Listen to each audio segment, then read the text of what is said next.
오늘은 20세기 최고의 논리학자라고 불리는 한 남자의 머릿속으로 들어가 볼까 합니다. 그의 이름은 쿠르트 괴델. 이성의 세계는 물론 그 아슬아슬한 경계까지 탐험했던 사람이죠. 여러분, 알베르트 아인슈타인 아시죠? 그 아인슈타인이 이런 말을 했어요. 내가 연구소에 나가는 이유는 딱 하나야. 쿠르트 괴델이랑 같이 걸어서 집에 오는 그 특권을 누리려고. 와, 세상에 대체 어떤 사람이었길래 아인슈타인이 이런 극찬을 했을까요? 바로 그 사람이 오늘의 주인공, 쿠르트 괴델입니다. 그런데 말이죠. 괴델의 삶을 들여다보면 정말 거대한 모순 덩어리예요. 한쪽에는 아리스토텔레스 이후 최고의 논리학자다, 세기를 바꾼 수학적 발견이다, 이런 어마어마한 찬사가 있죠. 근데 다른 한쪽을 보면 스스로 굶어 죽었다, 누가 독살할 거라는 공포에 사로잡혀 살았다는 끔찍한 기록이 있어요. 아니, 어떻게 인류 최고의 지성이 이렇게 비극적인 끝을 맞을 수 있었을까요? 오늘 이 미스터리를 한번 제대로 파헤쳐 보겠습니다. 자, 첫 번째 이야기의 무대는 비엔나입니다. 논리와 사랑, 괴델의 젊은 시절, 그러니까 1920년대 비엔나는 정말 지적인 에너지로 들끓던 곳이었거든요. 바로 이곳에서 괴델의 인생을 뒤흔든 생각의 혁명, 그리고 사랑의 반란이 동시에 시작됩니다. 그의 인생에 나타난 첫 번째 모순은 사랑이었어요. 이게 참 극과 극의 만남입니다. 자, 여기 쿠르트 괴델이 있습니다. 부유한 집안 출신의 수줍음 많고 당대 최고의 지성들이 모인다는 비엔나 서클의 멤버인 천재죠. 그리고 그가 사랑에 빠진 여인 아델렌 임부르스키. 이분은 완전 정반대예요.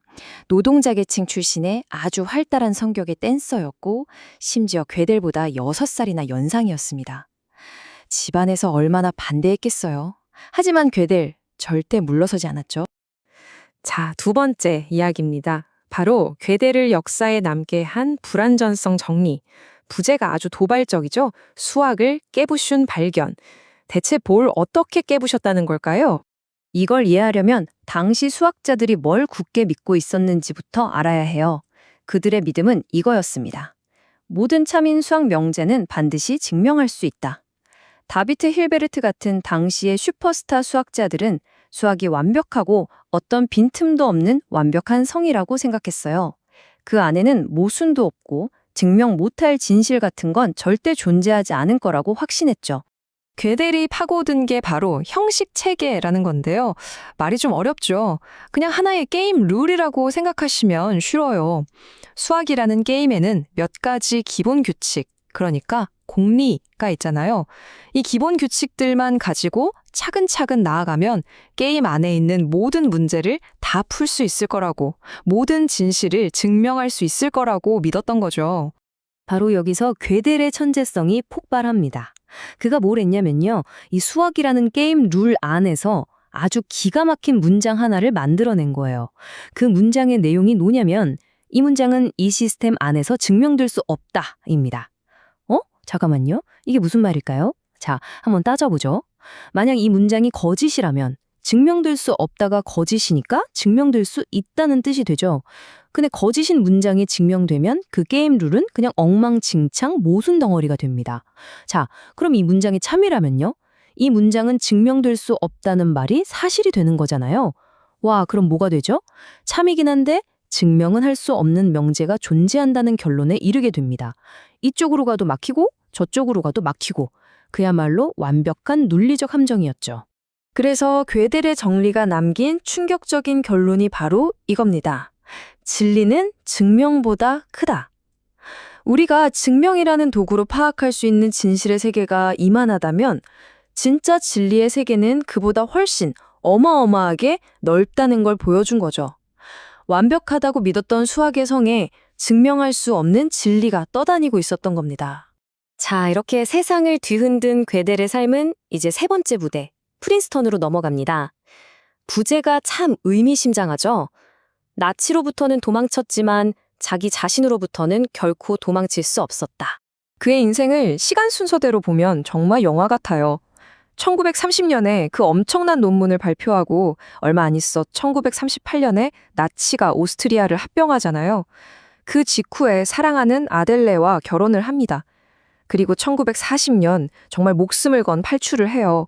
소련을 거쳐 태평양을 건너서 미국 프린스턴에 도착하죠. 그리고 마침내 1951년 고등연구소의 정교수가 됩니다.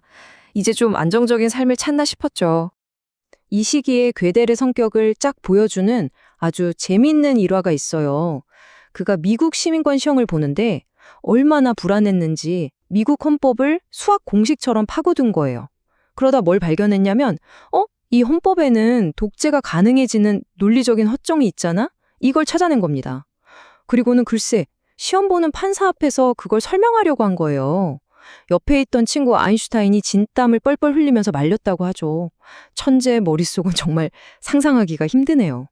그리고 이제 마지막 이야기입니다. 이성의 가장자리에서 보낸 그의 마지막 시간들이죠. 여기서 그의 삶을 관통했던 가장 슬픈 모순이 정점에 이릅니다. 그의 편집증은 점점 더 심해졌습니다. 누가 자기를 독살할 거라는 강박적인 공포에 시달렸고요. 프린스턴의 존경받는 교수인데도 자기가 몰래 해고당했다고 굳게 믿었어요. 늘 미래를 불안해했죠. 그리고 가장 결정적인 건 오직 아내 아델레가 직접 만들어서 먼저 맛을 본 음식이 아니면 그 어떤 것도 입에 대지 않았다는 겁니다. 65파운드, 약 29kg. 1978년, 쿠르트 괴델이 세상을 떠났을 때의 몸무게입니다. 그의 유일한 버팀목이었던 아내 아델레가 병원에 입원하게 된 거예요.